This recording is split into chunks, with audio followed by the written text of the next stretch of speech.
perilaku kepemimpinan, di mana melibatkan kemampuan seorang pemimpin untuk mengelola tim dan sumber daya yang secara efektif guna mencapai tujuan organisasi. Ini termasuk memberikan arahan yang jelas, memotivasi anggota tim, memfasilitasi komunikasi yang terbuka, dan mengatasi konflik. Pemimpin yang baik dalam manajemen juga harus mampu mengidentifikasi potensi dalam anggota tim, di mana memberikan umpan balik konstruktif dan mengembangkan keterampilan individu untuk pertumbuhan bersama. Kemudian teori perilaku kepemimpinan. Keberhasilan seorang pemimpin sangat tergantung pada perilakunya dalam melaksanakan fungsi-fungsi kepemimpinan. Jadi, perilaku kepemimpinan itu bisa dilihat dari cara pengambilan keputusan, cara memerintah, cara memberi tugas, cara berkomunikasi, dan cara mendorong semangat bawahan, di mana itu juga nanti akan tercermin dari perilaku kepemimpinnya. Perilaku kepemimpinan yaitu gaya kepemimpinan yang fokusnya tidak pada sifat-sifat atau karakteristik pemimpin, tetapi pada tindakan interaksi terhadap orang-orang yang ada di sekitar kerjanya dan pada sekelompok orang bawahan. Perilaku kepemimpinan ada 3 dimensi yang didasarkan pada hubungan antara 3 faktor, yaitu perilaku tugas, perilaku hubungan, dan kematangan, di mana perilaku tugas merupakan pemberian petunjuk oleh pemimpin terhadap anak buah meliputi penjelasan tertentu apa yang harus dikerjakan, bila mana dan bagaimana mengerjakannya, serta mengawasi mereka secara ketat. Perilaku hubungan merupakan ajakan yang disampaikan oleh pemimpin melalui komunikasi dua arah yang meliputi mendengar dan melibatkan anak buah dalam pemecahan masalah. Adapun kematangan adalah kemampuan dan kemauan anak buah dalam mempertanggungjawabkan pelaksanaan tugas yang akan dibebankan kepadanya. Apabila perilaku pemimpin baik dalam memberikan instruksi, mengawasi maupun melakukan evaluasi, termasuk dalam mengemukakan pikiran-pikirannya, maka dapat menciptakan efektivitas organisasi. Perilaku kepemimpinan tersebut yaitu perilaku instruktif, konsultatif, partisipatif, dan delegatif. Perilaku kepemimpinan tersebut masing-masing memiliki ciri pokok sebagai berikut. Yang pertama ada perilaku instruktif, di mana terbangunnya komunikasi satu arah, pimpinan membatasi peranan bawahan, pemecahan masalah, dan pengambilan keputusan menjadi tanggung jawab pemimpin. Pelaksanaan pekerjaan diawasi dengan ketat. Yang kedua ada perilaku konsultatif, di mana pemimpin masih memberikan instruksi yang cukup besar serta menentukan keputusan.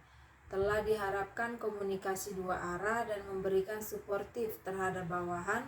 Pemimpin mau mendengar keluhan dan perasaan bawahan dalam pengambilan keputusan.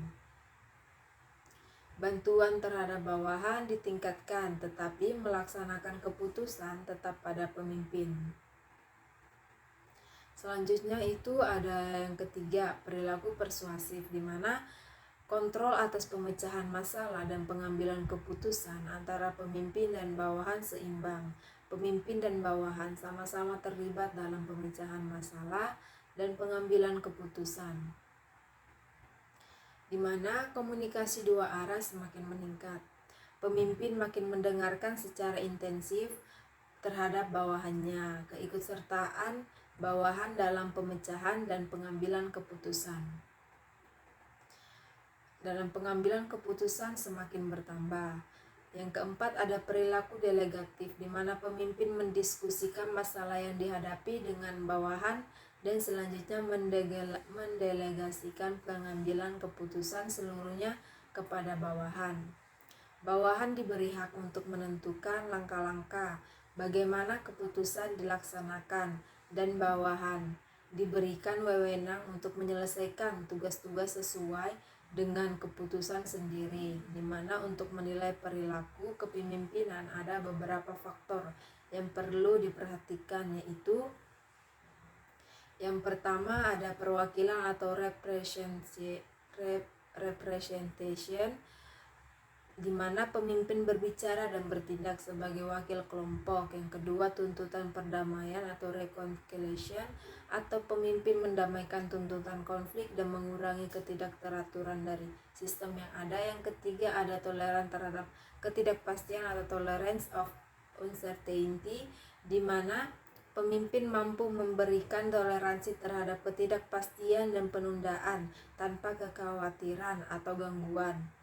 Yang keempat, ada keyakinan atau persuasiveness, di mana pemimpin mampu menggunakan persuasi dan organisasi secara efektif serta memperlihatkan keyakinan yang kuat.